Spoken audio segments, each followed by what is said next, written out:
축복이 여기 계신 모든 분들에게 함께 하시길 예수님의 이름으로 축원합니다.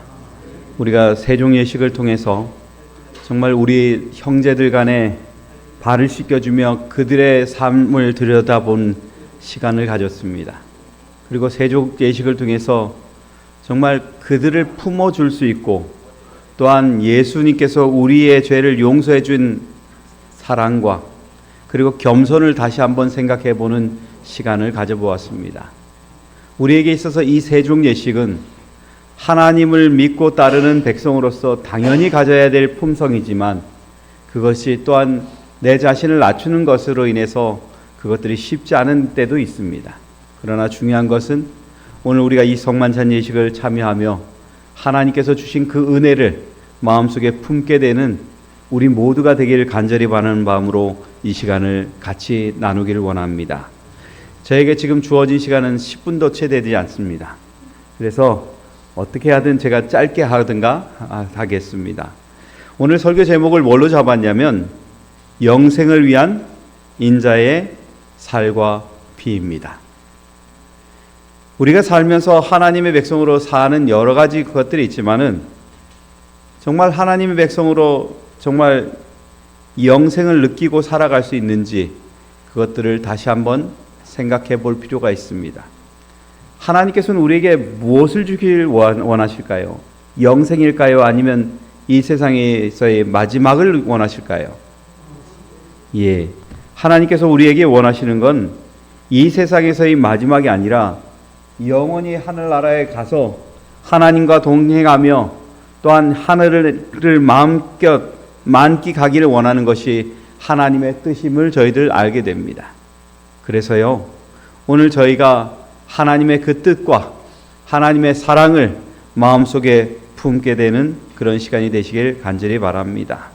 그래서 영생을 위한 인자의 살과 피입니다. 성도 여러분, 여러분은 친구들하고 식사해 보신 적이 있으신가요? 식사는 무엇을 먹느냐가 중요합니까? 안 중요합니까?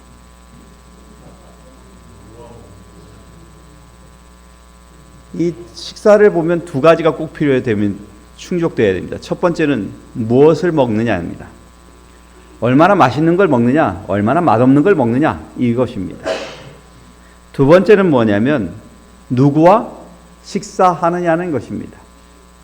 사람을 상대로 할 때 그 무엇을 먹고 이야기를 하고 무엇을 어떻게 하는지는 그것은 그렇게 중요하다고 얘기하지 않지만 정말짝 내가 싫어하는 사람하고 무엇을 나누어 먹는다는 것만큼 어려운 것이 없는 것입니다.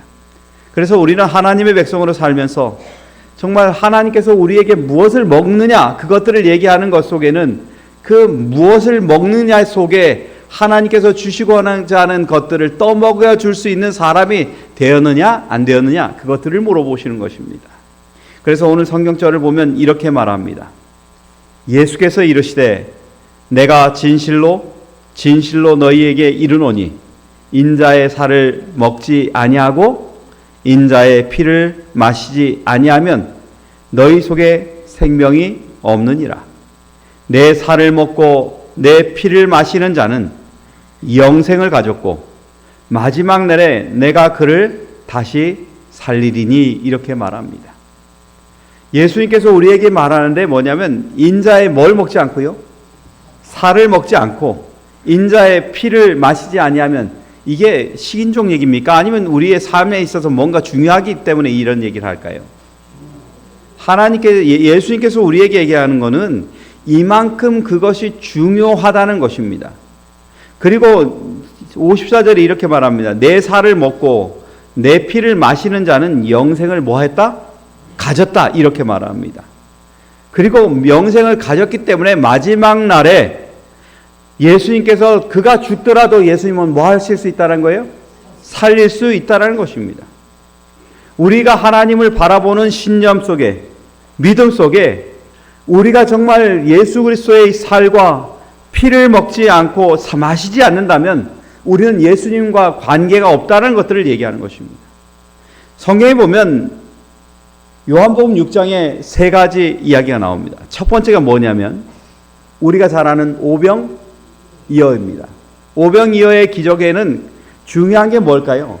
누군가 이것을 가지고 떡을 가져온 것이 중요할까요? 아니면 예수님께서 축사하셔서 그 많은 사람들을 먹인 게 중요할까요? 예, 축사하셔서 많은 사람을 먹였다는 것이 중요합니다.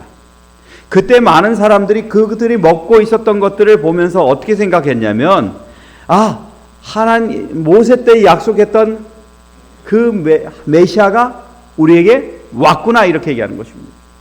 그래서 요한복음 6장 14절에 이렇게 말합니다. 그 사람들이 예수의 행하신 이 표적을 보고 말하되 이는 참으로 세상에 오실 그 선지자라 하더라. 이 선지자가 무엇하는 것인데요? 우리가 이것들을 알려면 가장 중요하게 생각하는 건 뭐냐면, 하나님께서 광야로 이스라엘 백성들을 인도했을 때 그들을 뭘로 먹이셨어요? 만나로 먹이셨습니다. 만나로 먹이셨던 것들을 똑같이 예수님께서 지금 예수님의 제자들과 약 5,000명의 사람에게 뭐 하는 거예요? 먹을 걸 먹이시는데 그 사람들의 필요를 다 채워주시고도 남는 광주리가 12광주리였습니다. 여러분, 오늘 우리에게 지금 하나님께서 원하시는 것이 있다면 무엇일까요? 그 놀라운 이적을 행한 것들을 원하시는 것이 아닙니다. 사람들은 예수님이 이적을 통해서 예수님을 왕을 만들려는데 예수님은 거기서 그것들을 막아버립니다. 되려 사람들 보고 제자들은 어디로 보내고요? 벳세바로 보내고, 그리고 예수님은 어디로 가고? 산으로 가서 기도하시는 것입니다. 그렇게 함으로 인해서 이 사람들은 자신의 욕구에 맞는 하나님을 만들려고 그랬는데, 왕을 만들려 했는데 그것들을 포기하게 만들어 놓으셨습니다. 중요한 건 예수님의 이적을 통해서, 예수님을 통해서 뭔가 큰 이득을 얻는 것이 중요한 것이 아닙니다. 예수님께서 원하시는 것은 육체적으로 원하는 것이 아니라 영적인 관계를 유지하기를 원하시는 것입니다. 그래서 실망은 예수님에게 육체적인 효과를 기대했던 사람들이 실패하고 돌아갈 때 얻어지는 것이었습니다. 그리고 난 이후에 두 번째 이야기가 뭘까요? 예수님께서 물가를 지나가시는 것입니다. 물을 걸어가시는 거예요. 제자들이 배를 저어가면서 제자들의 마음이 편했을까요? 불편했을까요? 조금만 있으면 예수님을 왕으로 추대해서 예수님이 임금이 되고 자기들은 가만히 있으면 뭐가 되겠어요? 한 나라의 자리를 하나 차지하겠다는 그 생각 때문에 이 사람들은 노를 져가는 게 행복하지가 않는 것입니다. 때마침 뭐가 불어요? 광풍이 부는 것입니다. 광풍이 불어서 정말 고생하고 있는데 갑자기 저기서 허연 게 하나 나와요. 근데 그게 누구예요? 예수님이에요. 근데 이 사람들은 그걸 가지고 뭐라고 얘기해요? 유령이라고 말합니다. 성경엔 유령이라고 표현해요. 얼마나 떨었을까요? 얼마나 두려워했을까요? 근데 여러분, 그때 예수님께서 하셨던 말씀이 뭐냐면 요한복음 6장 20절에 이렇게 말합니다. 가라사대 내니 두려워 말라. 여러분, 에고에이미입니다. 에고에이미라는 것은 두려워하지 말라는 것입니다. 너희들이 예수 그리스도가 너희와 함께 있을 때는 두려움의 대상이 아닙니다. 근데 예수님이 유령처럼 이렇게 지나가니까 사람들이 두려워서 떨었던 것입니다.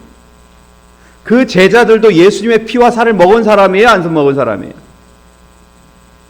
먹었다고 생각했는데 먹지 않은 사람이에요.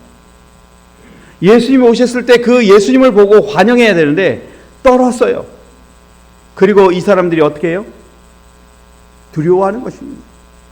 그러니까 예수님께서 배에 딱 타자마자 이 바다가 광풍이 어떻게 돼요?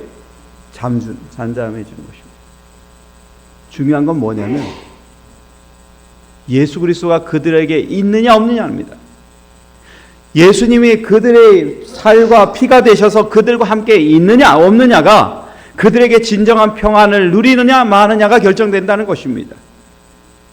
하나님은요, 하나님의 백성들에게 늘 하는 얘기가 이것입니다. 민수기 21장 34절에 이렇게 말합니다. 여호와께서 모세에게 이르시되 그를 두려워 말라. 내가 그와 그 백성과 그 땅을 내 손에 붙였나니 너는 헤스본에 거하던 아모리인의 왕 시온에게 행한 것 같이 그에게도 행할지니. 모세가 전쟁이나 이런 것들을 할 때 하나님께서 하시는 말씀이 뭐냐면 두려워하지 말라는 거예요. 내가 너와 함께 하니까 두려워하지 말라는 것입니다. 성도 여러분, 오늘 우리가 지금 예수 그리스도의 말씀대로 예수 그리스도의 피와 살을 취할 것입니다. 그 속에서 여러분은 한 가지 반드시 기억해야 될 것이 있습니다.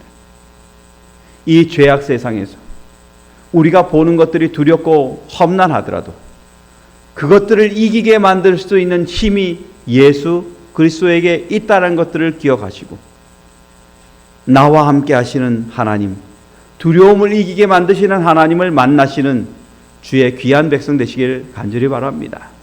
그래서 성만찬 예식은 오늘 우리에게 필요합니다. 하나님께서 우리에게 내가 지은 죄가 있더라도 예수님이 너에게 있으니까 뭐 하지 마라? 두려워하지 마라. 내가 너에게 살과 피가 되어줄 테니까 걱정하지 말라는 것입니다. 내가 너희를 위해서 십자가에 돌아갔으니까, 십자가에서 죽었으니까 너희들은 걱정하지 말라는 것입니다. 우리가 예수님이 그렇게 하셨던 그 모든 것들을 기억할 때 우리는 어둠의 장막 속에 있는 것들을 헤집고 나갈 수 있습니다. 여러분, 오늘 우리가 왜 이렇게 되었을까요? 왜 우리가 사람을 믿지를 못하고 신뢰하지를 못하고 우리가 왜 살아가면서 사람들이 불안해하며 매번마다 살아가야 될까요? 이유는 간단합니다. 창세기 3장에 뭐라고 말해요? 아담과 하와가 뭐 먹었기 때문에, 선악을 알게 하는 나무를, 과실을 먹었기 때문에 그들이 쫓겨났다는 것입니다. 그런데 여러분, 기억하십시오. 그들을 쫓아낸 곳에 가장 중심에 뭐가 있냐면 하나님의 쉐키나가 있었습니다. 불칼이라고 말하는 그것이 뭐였다는 거예요? 쉐키나라는 것입니다. 하나님의 임재가 있던 거예요. 하나님의 임재가 하나님의 에덴 동산 저기 안쪽에 있는 생명과를 못 먹게 하려는 그 목적으로 있는 것이 아니라 인간 앞에 오셔서 그들의 삶의 모든 것들을 보고 계시다는 것입니다. 그리고 그들의 죄인 가운데 있을 때 누구를 바라보라고요? 쉐키나 속에 있는 예수 그리스도를 바라보라는 것입니다. 그래서 예수 그리스도를 바라봄으로 인해서 이제는 단번에 하나님께서 우리의 죄 가운데 우리의 죄를 용서해 주게 십자가에 돌아가셔서 우리의 죄를 깨끗이 씻어준 것처럼 이제는 예수 그리스도를 통해서 우리의 이 상실한 생명과를 다시 볼 수 있는 은혜를 주셨다는 것입니다. 그러게 여러분, 우리의 시야를 여기에 멈추지 마시기 바랍니다. 하나님께서 우리에게 허락하신 우리가 가야 될 저 하늘 본향에 우리가 다시 먹어야 될 생명과를 기약하며 오늘 이 행사에 참여하셔야 되는 것입니다. 그리고 하나님의 뜻들을 따라서 정말 하나님의 백성으로서 거듭날 뿐만 아니라 이 시간 예식을 통해서 하나님께서 우리 가운데 죽었던 예수 그리스도가 부활하신 것처럼 오늘 우리에게서 새로운 삶을 허락해 주는 그 약속을 믿고 예수 그리스도의 살과 그리고 뭘 먹으시라고요? 피를 마시는 그 일에 기쁨으로 참여하시는 저와 여러분 되시길 간절히 바라며 말씀을 마치겠습니다.